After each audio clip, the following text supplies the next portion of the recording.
gracias por venir aquí. Esto va a ser muy entretenido. Esta próxima hora va a ser muy entretenida. Yo estuve aquí antes, pero aquí vamos a hablar con Tom Dyke, que tiene el jardín, un jardín. Sé que es Tom.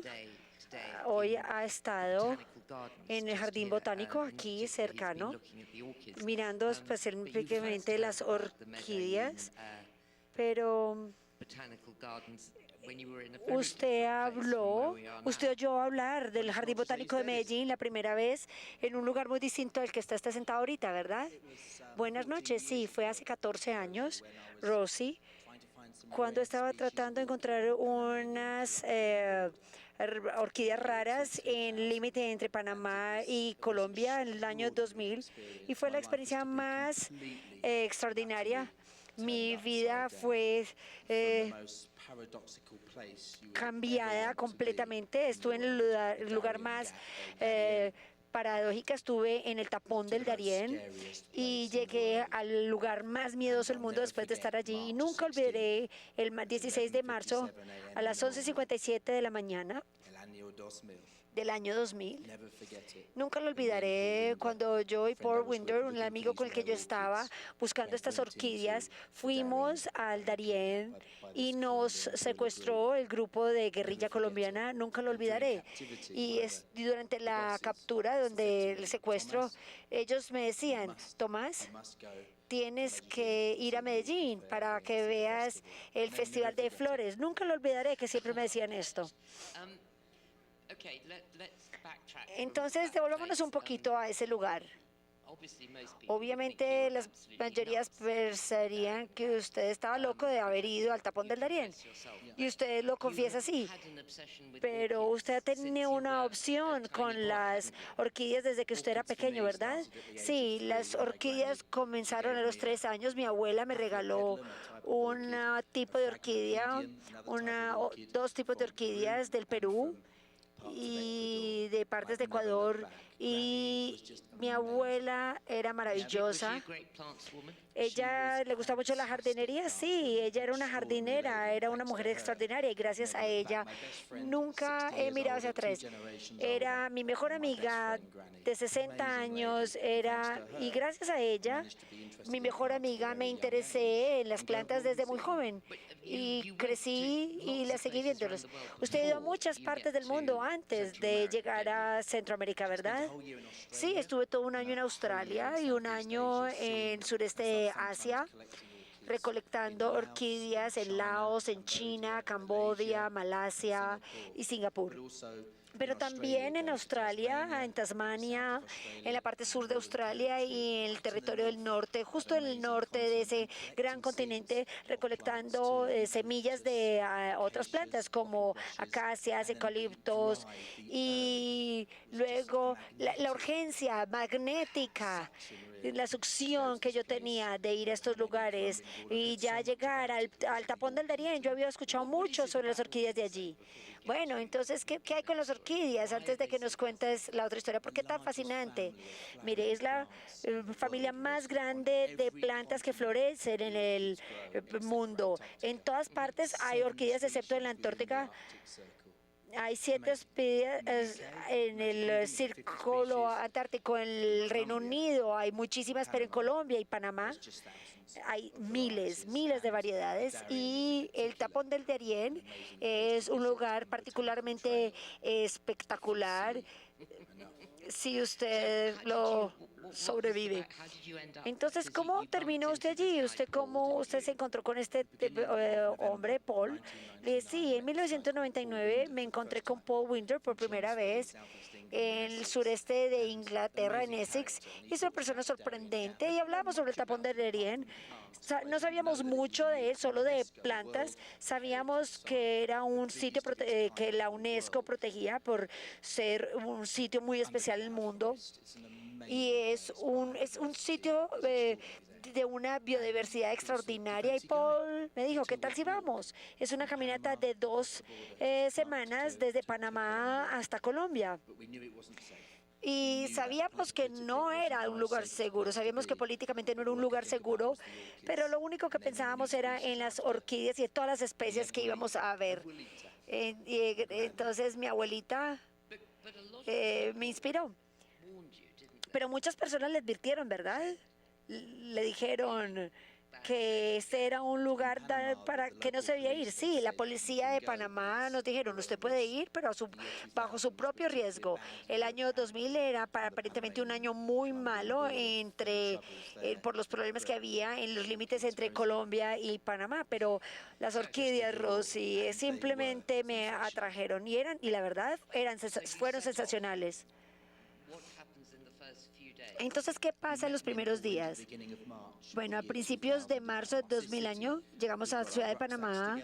Entonces, compramos nuestras ollas, nuestros sleeping bag, las mallas para mosquitos. Compramos todo esto en Panamá, la mochila, porque íbamos a caminar 2 semanas por el Darién. Fácil, maravilloso, íbamos a estar bien. Entonces hicimos en un bus hasta donde termina la carretera panamericana, porque aquí tenemos 17.000 millas desde Alaska hasta Tierra de Fuego. Tenemos una carretera que se detiene en el tapón del Darién, solamente en esta área se detiene. Entonces nos dijeron que eso nos iba a tomar 2 semanas caminarlo, y después de 4 o 5 días, el 7-8 de marzo del año 2000, estábamos casi cruzando el límite.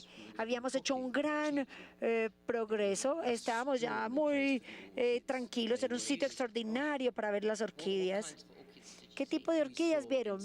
Vimos unas enciclas gigantes, odontoglosos, restrepias, lamborglossoms, estanopias, con unas flores maravillosas que caen como cadenas, con un olor extraordinario. Es un sitio, mire, es un lugar donde yo estaba feliz allí, yo no quería estar en otro lado. Y teníamos un guía sorprendente, unos guías, Carlos Francisco, que nos iba muy bien, nos íbamos súper bien hasta el 16 de marzo. Mire, no queríamos estar en ninguna otra parte del mundo, era una paradoja, las orquídeas, las personas, el camino hasta ahí, el viaje, Paul, nada había salido mal. Entonces, usted pensaba que la gente exageraba con los peligros. Y sí, pensamos eso. Y las guías colombianos nos verificaban eso. Tomás y Pablo nos decían, miren, va a estar bien, van a estar bien.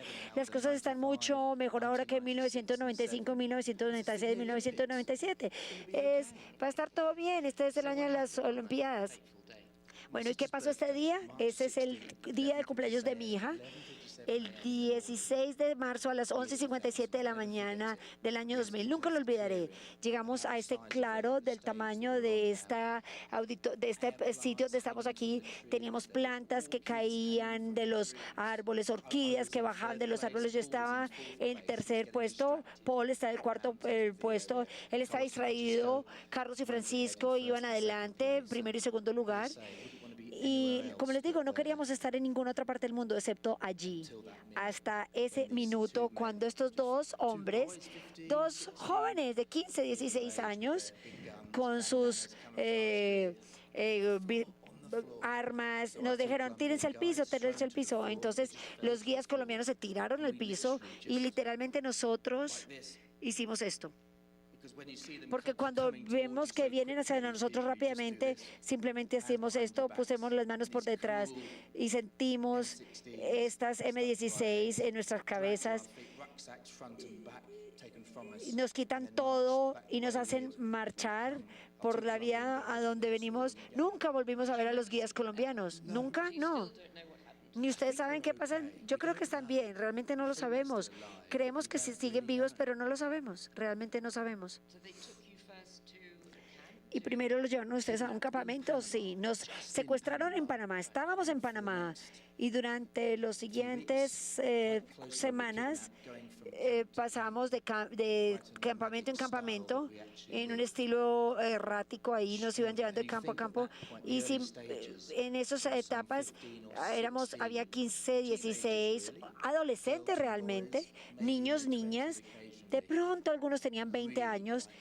Era muy miedoso. Ellos también estaban asustados de nosotros, no sabían quiénes éramos nosotros, nosotros no sabíamos quiénes eran ellos. Era muy miedoso, pensábamos que íbamos a morir. ¿Qué les decían? ¿Qué les decían a ustedes? Usted es de la CIA, usted es de la CIA. Ustedes y nosotros no, soy jardinero. Y Pablo, mira las montañas. Las orquídeas, orquídeas. Sí, de la CIA, usted de la CIA. Íbamos de campamento en campamento a través de las semanas, de los meses, y caminamos miles de millas durante este año, casi año que estuvimos en cautiverio, y subíamos a las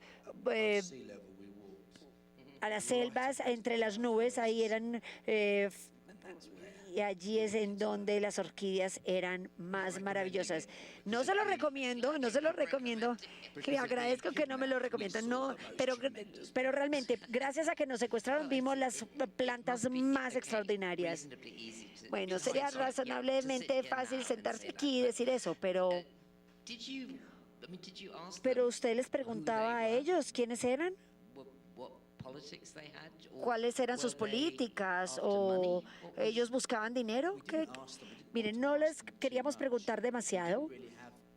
No teníamos, tampoco nos interrogaron hasta el 30 de abril, cuando descubrí sobre el Jardín Botánico de Medellín.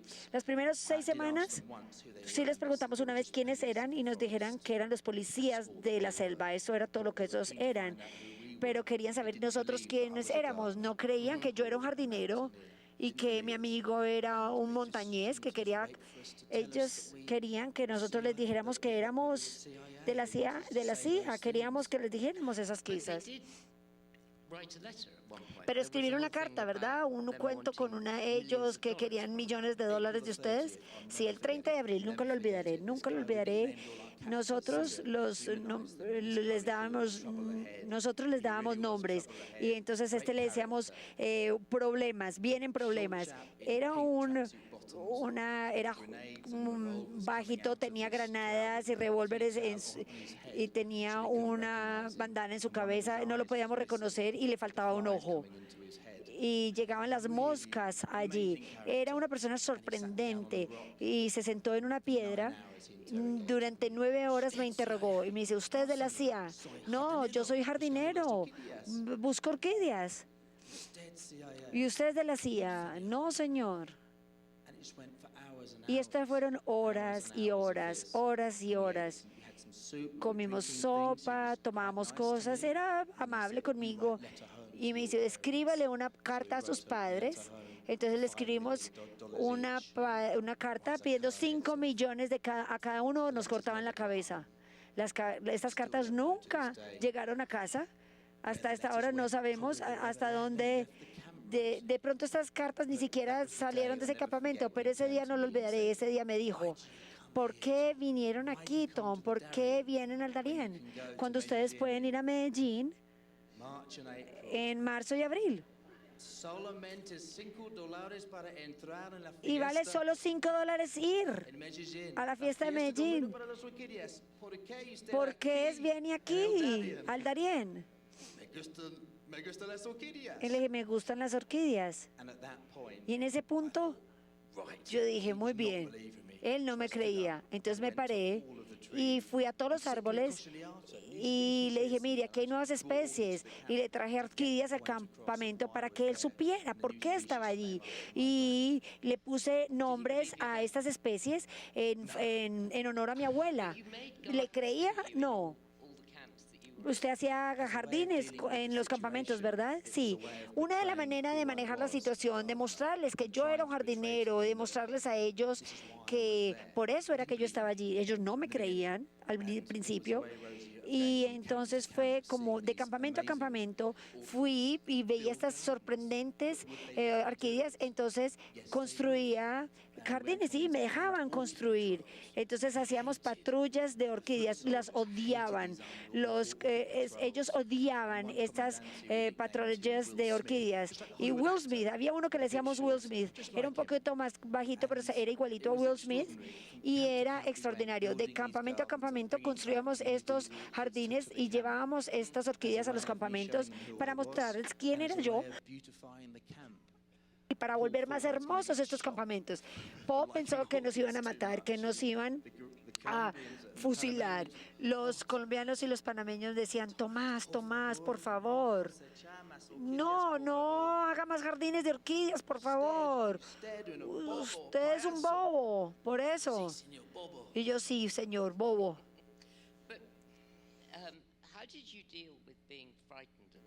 Bueno, entonces, ¿cómo manejó el miedo inicial? Usted estaba aterrorizado. Entonces, ¿cómo manejaron esto? Pues sí, mire, al inicio fue algo muy difícil.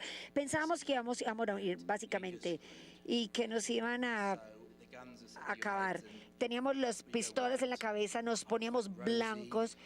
Y yo era muy entusiasta con la vida.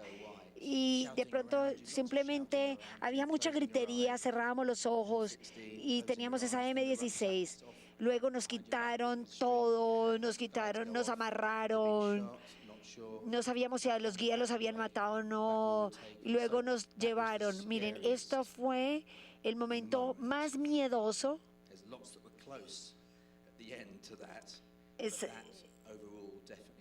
Y eso impactó todo.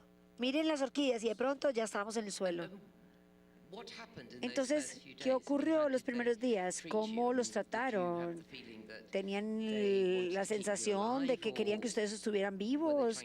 ¿O querían ser amigables? ¿Qué ocurrió? Mire, ellos querían saber quiénes éramos nosotros realmente. Les hacíamos muchas preguntas. Nosotros no queríamos que ellos pensaran que estábamos muy interesados en ellos, quiénes eran. Paul y yo la primera semana, durante 7 días, fueron muy difíciles estos días. Y todos los días no dormíamos porque estábamos petrificados. Pero ellos también estaban asustados de nosotros. ¿Qué están haciendo? Estos carablancos, ¿qué están haciendo buscando orquídeas? Y no, tienen que estar haciendo algo diferente. Así que estaban muy asustados, pero yo creo que nosotros teníamos más miedo de ellos. ¿Tenían una carpa? Sí. Yo iba a traer la carpa, pero ya está. Es una carpa de $28 que compré en Australia. Paul y yo estuvimos 3/4 del año en esa carpa juntos, abrazados. Pues abrazados, no muy cerca. Fue muy difícil, estos 9 meses fue muy difíciles, caminar, sí, las llagas. Caminar era muy difícil, caminamos 1000 kilómetros. Ellos nos quitaron todo al inicio, excepto menos esta mochila y los básicos, pero caminar era muy difícil. Mire, aquí tengo las botas, tratar de ponerse estas botas. ¿Estas son las botas que ellos les dieron? Sí, estas son las botas que ellos nos dieron. Nosotros llegamos con botas para caminar, pero siempre están mojados los pies, entonces la piel comienza a caerse. Entonces nos dieron estas botas pantaneras, pero ponerse esto realmente es bastante difícil. Es muy difícil ponerse estas botas. ¿Por qué? ¿Porque sus pies estaban mojados o por qué? Porque estaban hinchados por la humedad.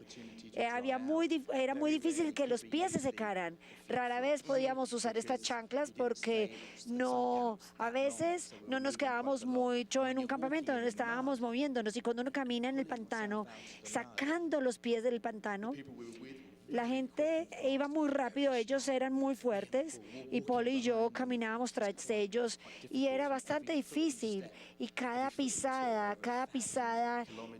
durante 1000 kilómetros fue jalando, las rodillas como que se desgarraban. Ellos estaban acostumbrados, pero nosotros no. Usted fue bastante práctico, ¿verdad? Ustedes hicieron juegos, un juego de ajedrez, cosas así. Sí, sí, hicimos diferentes cosas. Para también los jardines, pero también siempre jugábamos ajedrez y nos ganaban. Y también jugábamos juegos de cartas simples y jugábamos con frecuencia. A veces ganábamos siempre y entonces se molestaban. Entonces Paul y yo por debajo cambiábamos el orden de las cartas porque decía, ay, de pronto nos matan si ganamos. Entonces tratábamos de cambiar las cartas por debajo de la mesa. Y Will Smith estaba perdiendo 8-1, estaba perdiendo mucho. Y decía, nos van a matar por un juego de cartas. Cambiemos. Y seguíamos ganando. Entonces, cuando vimos, entonces saca la pistola y dije, ay, bueno, finalmente logramos cambiar las cartas. Pero esas fueron cosas sorprendentes. Bueno, ¿cómo reaccionó Paul? ¿Él era más callado? Sí, él es más introvertido y fue más difícil para él. Él tenía unas lombrices y hay una mosca que tiene un parásito que cuando lo pica uno pasa de atrás de la cadera, todas las partes donde hay grasa empiezan a dejar los huevos y las larvas se meten en la piel y él tenía 28, 29 viviendo en su cuerpo. Y entonces él tenía sus piernas en su cadera y había una manera de sacarlas. ¿Cómo? ¿Cómo las sacaban? Ponen su pie literalmente en una mesa, cojan un anestésico líquido, llenan una jeringa, lo inyectan y no lo inyectan y simplemente lo apuñalan a uno cierra los ojos y toda la pierna se duerme, usted no puede mover porque hay tanta anestesia y luego cogen un cuchillo, la lombriz empieza a moverse, es como un volcán que sale de ahí. ¿Todo el mundo está bien? Entonces cogen el cuchillo, meten y lo voltean. Y luego sacan el cuchillo y después cogen humo de cigarrillo, lo inhalan, cogen un papel, ponen el humo en el papel y es como un colbón, una pega, lo ponen en el pie y esperan y le dan un pedazo de madera para que usted lo muerda y le dice, Tomás, no se vaya a tocar su pie. Y la lombriz empieza a moverse y la lombriz se mueve y de pronto dice, ¿listo? Está saliendo. Y sale el gusano. El humo los hace como dormir y Will Smith hacía esto. ¿Qué tan grandes eran estas? Medían 2 centímetros, 2 centímetros y medio. Eso es mucho. Sí. El problema es que suben por aquí. Así que me quitaron la ropa, me separaron la nalga, pusieron diésel en la nalga y cuando el diésel entró, mejor no les sigo contando.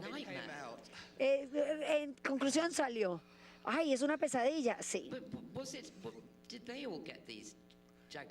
Pero ellos también tienen estos, sí, pero no tanto como nosotros porque la piel de ellos es más gruesa, la de nosotros es una piel jugosa, delgada y entonces inclusive nos podían picar, no podían picarnos a través de los jeans, pero de la otra ropa sí, y cuando usábamos shorts, bueno, ahí estaba, era muy fácil que nos picaran, pero había que sacarlas y Paul tuvo una adentro que murió dentro de él. ¿Y esa fue la que se infectó? Sí, esa fue la que se infectó y luego su cuerpo se empezó a apagar. ¿Qué tan enfermo estuvo Paul? Él se iba a matar, se quería suicidar. Él se iba a suicidar sí. Entonces nos tuvieron en una casa con un techo de palma 6 semanas. En julio, julio, él estaba acostado, yo limpié su nalga, pues él no se podía mover. Y la pierna usted podía ver que no había piel debajo. Estaba muerta, pero estaba tan infectado que su pierna era como un globo y su cuerpo estaba diciendo ya, suficiente, Tomás. Y yo, no, Pablo, vamos. ¿Cómo mejoró? Comenzó conmigo diseñando el jardín. Comencé a soñar con un jardín que yo había estado construyendo en mi casa, el jardín del mundo. Y así mantenía a Paul motivado, le contaba sobre lo que yo quería hacer, el tipo de cosas que quería crear en él y cómo lo iban a visitar. Él vino el verano pasado a conocerlo. Y Paul, yo estaba tratando de mantener su mente ocupada y luego cuando salió este gusano y a quitarle la piel, le dije, va a estar bien, vas a estar bien. En la Segunda Guerra Mundial pasaba esto y se limpiaba la piel. Yo le decía esto simplemente para que su mente comenzara a prepararse, lo mismo que su pierna. Pero su pierna estaba cicatrizando muy bien. Pero Will Smith dijo, tenemos algo para él. Y Will Smith ya no estaba, ya teníamos, era un nuevo comandante, perdón, que también era un tipo muy miedoso. ¿Y ustedes cómo le decían? La trampa. Porque él mataba armadillos, arañas, todo lo que comíamos. Era un hombre sorprendente. Entonces, bueno. Entonces, dice, mire, una vez hagamos esto, la pierna se veía bien, todo estaba mejorando. Entonces él tenía un palo, saca el pie y lo calienta. Y dice, mire, esto es bueno para Paul, y lo mete. Y fue una pesadilla. Su pierna reaccionó y lo prolongó. Y decidimos no volver a hacerlo porque fue malo para él. Y Paul cicatrizó bien. ¿Cómo está la pierna de Paul hoy? Muy bien, cicatrizó bien. ¿Qué comían? Cuéntenos la comida que ustedes ingerían. Todo lo que se moviera básicamente se partía en pedazos. Le disparaban. Los micos, los aulladores, venían. Pablo y Tomás, tápense los oídos, tápense las orejas. Al suelo, al suelo. Entonces,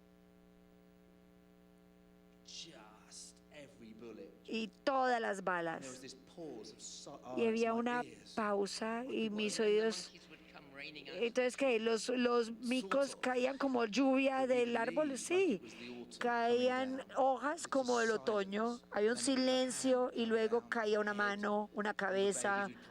Todos los bebés caían primero, luego los adultos. Literalmente caían en pedazos. Era la situación más extraordinaria. Luego los cocinaban. Sí, primero les quitaban la piel. Son especies protegidas, así que ellos decían que eran vacas voladoras especiales de Panamá. El problema era cuando uno comía esas manos y esos dedos como caucho se le pegaban de los dientes. Era horrible.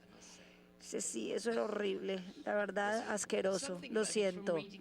Bueno, leyendo el libro, algo que sorprende mucho es que ellos no saben qué hacer con ustedes.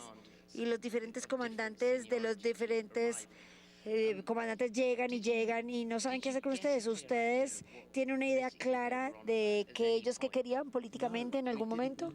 No, realmente nunca les preguntamos después de los primeros días, dejamos de hacer preguntas y con los comandantes cambian durante todo el año que estuvimos allí y no sabían qué hacer. O sea, Tom todavía sonríe, todavía construye jardines, Paul es callado.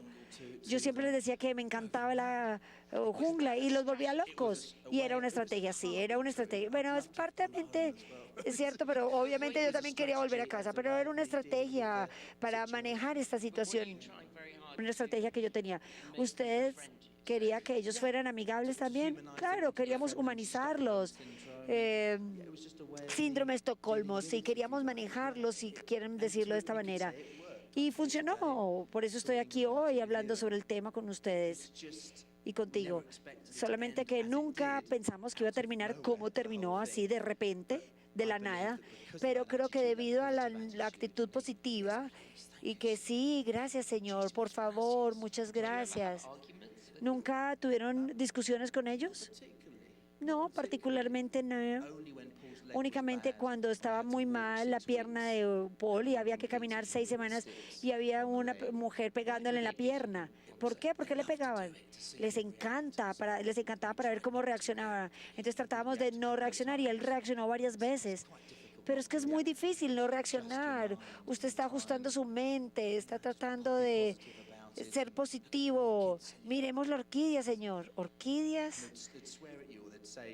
Nos decían groserías. Decía, toma, usted es un cerdo, usted es un cochino. Y yo le decía, sí, me gusta el tocino. Si decía, no, me pegaban. Entonces yo le decía, sí, me encanta estar aquí. Ellos no sabían qué hacer. Su familia, ¿usted le hará falta? ¿Usted debería estar llorando? No, yo en unos años los volvería a ver. Entonces, muy bien, Tomás.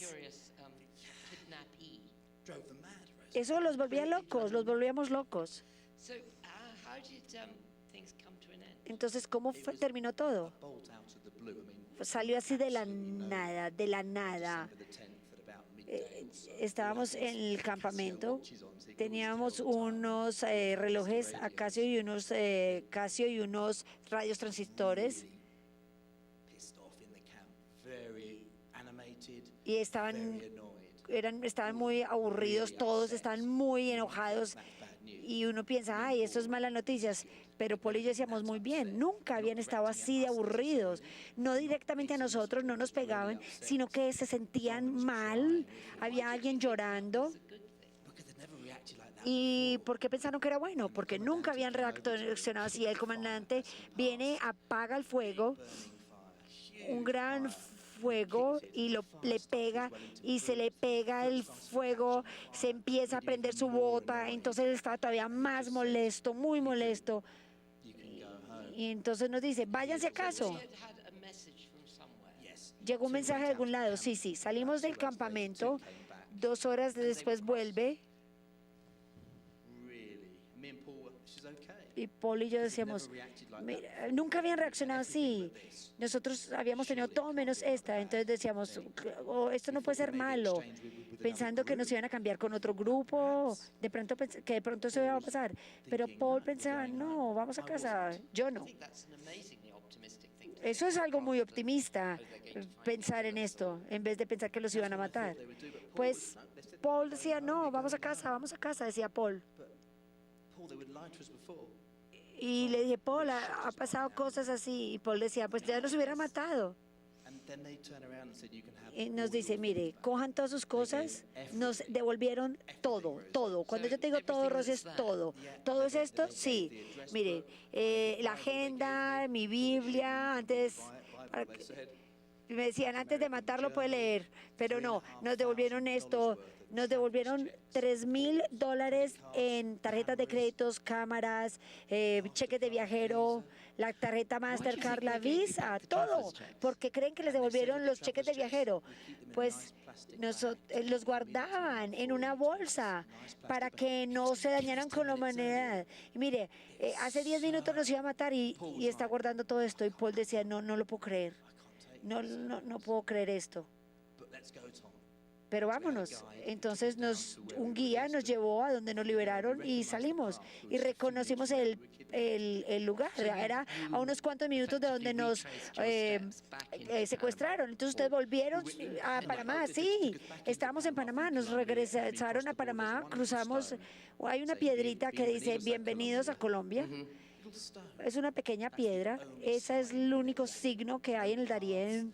No hay caminos, bueno, un camino muy chiquito, no hay caminos grandes. Y bajamos por este camino a Colombia Llegamos entonces como a una Y y hay un espacio abierto, vemos un espacio abierto, ya no es la selva en la cara. Bajamos, llegamos a este espacio abierto, llegamos a esta Y y Paul dice, voltea a la izquierda. ¿Y por qué no a la derecha? Porque yo conozco ese árbol y lo hicimos. Y dije, nos van a secuestrar a nosotros. Ahí está Will Smith. O sea, Will Smith no estaba ahí cuando les dijeron que se fueran y se lo encontraron. Y, ay, señor, Tomás, Pablo, ¿qué están haciendo? Y nos acaban de liberar, hace 3 horas nos liberaron.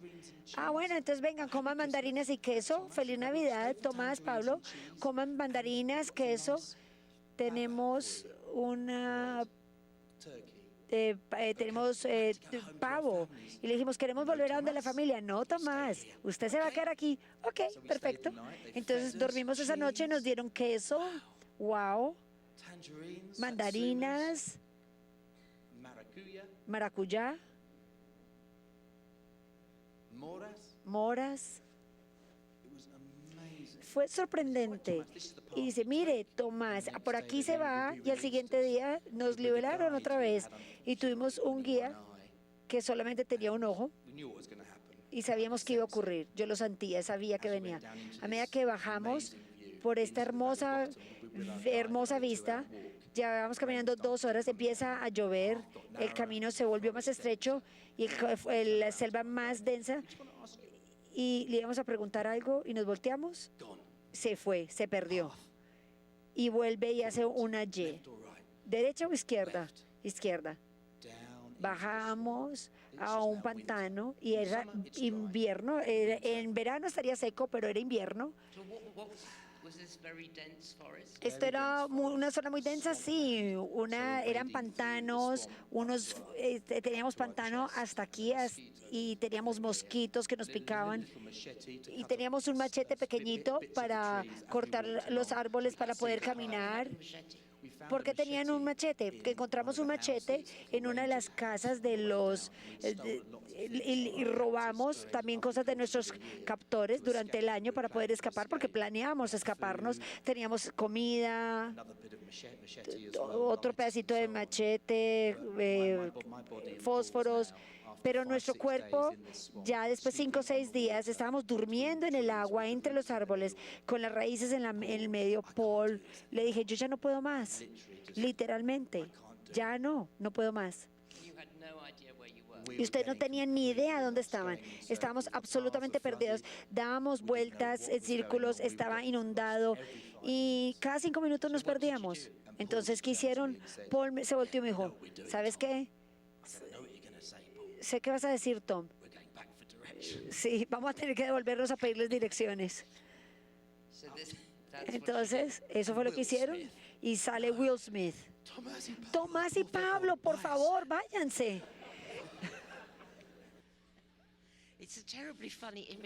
Es una imagen terriblemente divertida. Que ustedes vayan y vuelvan, están perdidos.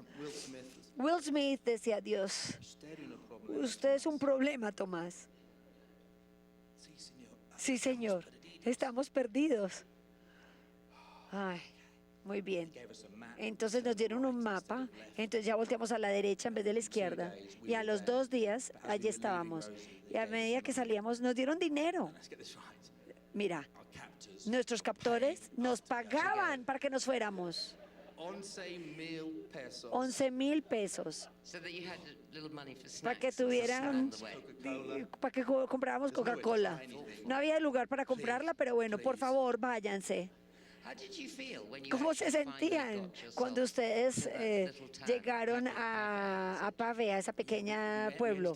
Pues llegamos al Parque Nacional de los Catíos y nos encontramos con estos que cuidaban este parque. Estaban en la mitad de la nada. Ellos nos miraron, estos dos. Nosotros no teníamos pistolas, solo teníamos machetes y nos dicen, hola, ¿cómo están? Bien, bien. ¿Cómo llegamos a las oficinas? Pero devuélvanse, es muy peligroso estar aquí. Ellos no sabían ustedes quiénes eran. Y nosotros dijimos, no, nos secuestraron. Ah, muy bien. Ah, estamos haciendo una encuesta. Por favor, quédense aquí unas horas. Vamos a hacer una encuesta. No, no, no. Paul, ¿vamos? Sí, nos fuimos a la oficina. Y ellos 3 horas volvieron allí y tenían un radio y no podíamos creer que funcionaba. Y llamamos a la embajada colombiana en Bogotá.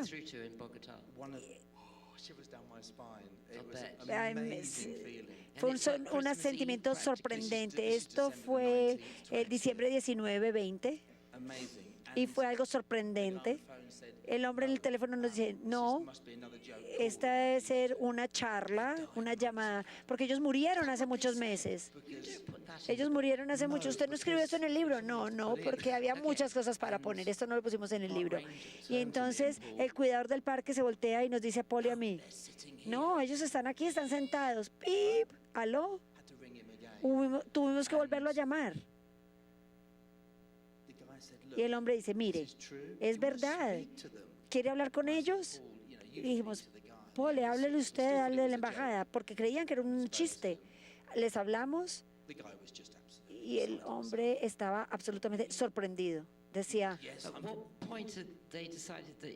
¿en qué momento pensaron que ustedes ya estaban muertos? Encontramos que después de 6 meses no había comunicación con el mundo exterior, viceversa, no había nada. No pidieron, no hubo cambio de prisioneros, no pidieron dinero, nada. Entonces, en Colombia, pues eso no es lo que ocurre. Siempre después de 6 meses pasa algo. Y nosotros lo logramos, sobrevivimos. Pudieron llamar a sus padres. Fue tan rápido, mire, en un día la Cruz Roja colombiana vino rapidísimo, nos recogió y fuimos de turbo apartado y de apartado en un jet a Bogotá y pudimos hablar con mi papá y mi mamá por teléfono. ¿Qué dijeron? Nos vemos en Navidad, literalmente. Fue sorprendente. Lo otro que también fue extraordinario es que todos en mi familia pensaban que yo estaba muerto, excepto mi madre, y en la familia de Paul ya le habían hecho como un funeral, y la familia de Paul, y mi vigilia iba a ser en julio. Entonces, cuando volvimos, tuvimos que llamar al sacerdote para que cancelara todo. Entonces, ¿ahora qué voy a hacer con todo esto? Imagínense, había que desregistrar la muerte. Entonces, ¿qué hicieron las autoridades colombianas o qué dijeron? Cuando ustedes llegan a Bogotá, ¿les dan una explicación de quiénes eran estos o simplemente es un misterio eterno? Mire, hasta esta hora nadie sabe exactamente. Nosotros no sabemos quiénes eran. Algunos dicen que es la FARC, pero nosotros realmente no lo sabemos. Y en la embajada tampoco dijeron mucho, excepto de que mañana están en un avión y se van de aquí a casa. Bogotá, Caracas y Londres. La verdad no estaban interesados, no sabían quiénes eran y no había comunicación con ellos para nada, con el mundo exterior. Entonces fue el primer caso de este tipo.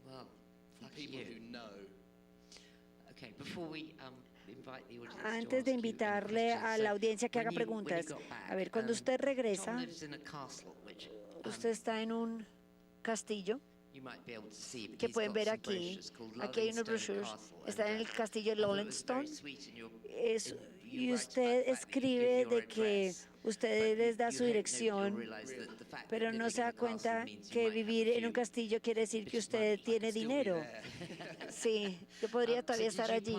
Entonces, usted hizo su jardín. Bueno, manejando la situación en Colombia, cuando la pierna de Paul estaba muy mal y que ya estaba su mente acabada, entonces este jardín fue la manera de manejarlo a ello. Entonces llega este muchacho de 14 años que tiene una herida de machete, le decíamos Scarface, y nos dijo, en 5 horas. Entonces yo abrí mi diario y comencé a escribir y hacer este jardín. Entonces, ¿usted lo imaginó de la forma de un mundo? Sí, tiene una hectárea y es una mapa miniatura del mundo. Está la sección de Estados Unidos, Colombia, Ecuador, Perú, Panamá, también África. Y las plantas están de acuerdo y sin este error estúpido que hicimos nosotros, este jardín del mundo no existiría. Ahora, en retrospectiva, ¿cómo lo ve? ¿Usted está hasta como raramente agradecido de que estuviera ocurrido? Claro, sí, sí, Rosie. Porque muchas cosas positivas salieron de allí, pero también nos damos cuenta de lo suertudo que fuimos. Fue un error estúpido de haber ido allí para buscar orquídeas, pero después de la liberación y después de que nos pagaron para que nos fueran, que nuestros captores nos pagaran, todo parece que valiera la pena. Era como si eso era algo que tenía que ocurrir, que teníamos que hacer cosas diferentes en el mundo botánico para regresar ahora al mundo y ver y contarles otras cosas. ¿Qué siente cuando vuelve a Colombia? Fue maravilloso, es terapia. Y ahora ver el Jardín Botánico de Medellín fue sorprendente, pensando que hace 14 años pude haber hecho eso, visitar esto. Y además es gratis, no vale ni siquiera $5. ¿Piensas mucho en esto? ¿Tú te preguntas dónde están esta gente? ¿Qué se pasó con ellos? Que si están por aquí. La verdad, no sé, mire, es una situación que Paul y yo decimos con frecuencia. Nos encantaría preguntarles qué hacen y cuál era el sentido de estar allí en esa área. A veces podría ser solamente bandidos tratando de sacar dinero, de pronto no estaban muy organizados y realmente fueron unas personas sorprendentes las que conocimos con este estúpido error que cometimos. Pero no sé si todos están bien. Yo creo que están todos bien, especialmente Will Smith. Él no quería estar ahí. Will Smith y su esposa no querían estar ahí. Uno veía que estaba aburrido. Yo lo volvía loco. Él ya estaba, ya. Él no quería estar ahí, pero de pronto no tenía otra opción. Pero como no sabemos mucho de ellos, no les preguntamos. Entonces, bueno, la verdad es una gran experiencia porque teníamos demasiadas oportunidades de no haber visto. Mire, tiraban, se les caían las armas y nosotros decíamos, cualquier cosa puede ocurrir. Pero mire, malaria. Había mucha malaria. Esta es una zona muy peligrosa. Pero mire, no nos dio. Bueno, estoy muy agradecida. Gracias a todos por venir.